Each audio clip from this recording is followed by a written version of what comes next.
ওকে, তো টাইগার শ্রফের কিন্তু নতুন সিনেমার ট্রেলার লঞ্চ হয়ে গেছে বাগি ফরেস্ট। সেটা কিন্তু দেখে ভাই এখনো মাথা থেকে আমার কিন্তু কোনো সিন যাচ্ছে না। বিশ্বাস করো, এতটা পরিমাণ ব্রুটালিটি, এতটা পরিমাণ ভাইলেন্স দেখাচ্ছে যে যেটা কিছু বলার মতো নাই ভাই। এই সিনেমায় পুরো আর রেটেড এর ফায়দা উঠাইছে, মানে ডিরেক্টর মনে করেছে আমার সিনেমাতে তো আর রেটেড পড়ে গেছে, আমি এগুলা ব্লার করে বা অত কম অ্যাকশন ব্রুটালিটি ভাইলেন্স না দেখিয়ে একদম হাই লেভেলে মার্কোকেও টক্কর দেব। তো ভাই বিশ্বাস করো, প্রত্যেকটা সিন এতটা মজাদার লাগবে তোমাকে যে আগের যতগুলা বাগির ফ্র্যাঞ্চাইজ আছে সবগুলা তোমায় ভুলে দিবে। তুমি যদি বাগিকে ফলো করে থাকো তাহলে তুমি দেখবে যে বাগির যতগুলো ফ্র্যাঞ্চাইজ আছে সবগুলোই কিন্তু সুপার ডুপার হিট ছিল।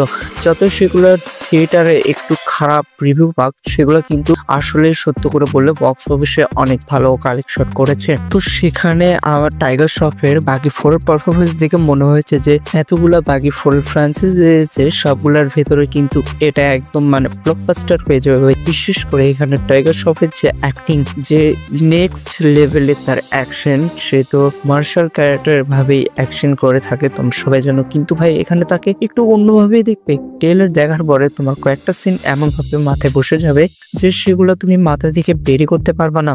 আগের ফ্র্যাঞ্চাইজে তো শুধু তোমরা টাইগার শ্রফকে অ্যাকশন করতে দেখেছো, কিন্তু এখানে ডিরেক্টর একটু হাটকেই করছে ভাই। এখানে শুধু টাইগার শ্রফ না, এখানে প্রত্যেকজন মারামারি করছে, প্রত্যেকজন কাটাকাটি করছে ভাই। নায়িকা পর্যন্ত বাঁচাচ্ছে না, সোনামের সাথে আর একজন হিরোইন আছে, সে পর্যন্ত মারামারি কাটাকাটি করছে ভাই। আর এখানে সঞ্জয় দত্ত ভিলেন হিসেবে আছে। অবশ্যই তোমরা জানো এসব কয়েকটা বড় বড় কাস্ট আছে, যদি তোমরা দেখতে চাও তাহলে অবশ্যই একটা ট্রেলার দেখে আসো একবার হইলো। আর এখানে সঞ্জয় দত্তের অ্যাক্টিং ভাই, তাকে দেখেই মনে হচ্ছে অরিজিনাল টাইপের ভিলেন ভাই। তার লুকটা এমন দেওয়া হয়েছে এবং তার পারফরমেন্স এমন লেভেলে রেখেছে যে লিওর যে ভিলেন হিসেবে সে ছিল সেটাও কিন্তু টক্কর দিয়ে এগিয়ে যাবে। তার ডায়লগটা পুরো ট্রেলারের ভিতর আমার এখনো মনে আছে ভাই, যে শয়তানের লাভ স্টোরিতে গডের কি কাম। মানে সঞ্জয় দত্ত হয়তো টাইগার শ্রফের হিরোইনের সাথে রিলেশন করতে চেয়েছিল, কিন্তু সে সেখানে পারেনি, এটাই বুঝেছে যত সম্ভব আমাদের। তো চলো এটার গল্প সম্পর্কে একটু বলি। এখানে কিন্তু একটু ইঙ্গিত দিয়েছে যে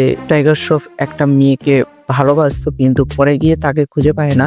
কিন্তু সবাই মনে করে তার এটা হ্যালুসিনেশন রোগ, আসলে সেই মেয়ে এই পৃথিবীতে এক্সিস্টই করে না। কিন্তু পরে গিয়ে আসলে সেই মেয়েকে বের করতে পারে নাকি পারে না, নাকি হয়তো তাকে কেউ মেরে দিয়েছে, কে মেরে দিয়েছে, এসব কিছুর প্রতিশোধ টাইগার শ্রফ নিতে পারবে নাকি পারবে না, এই সবে আমাদের সিনেমায় দেখাবে। তুমি যদি বাকি ফ্র্যাঞ্চাইজ গুলো ফলো করে থাকো তাহলে তুমি দেখবা যে হয় মেয়ে মিসিং হয় অথবা হয় ভাই মিসিং হয়, এরপরে গিয়ে তাকে খুঁজতে যায়, তারপরে সে কিভাবে মারা গেল না গেল এসবই কিন্তু দেখায়। আর হ্যাঁ, এর সাথে তোমাদের আরেকটা কথা বলি, এখানে কিন্তু বাগি 3-তে যে টাইগার শ্রফের ভাই হিসেবে রোল প্লে করেছে প্রীতেশ, সে কিন্তু এই সিনেমাতে আছে ভাই।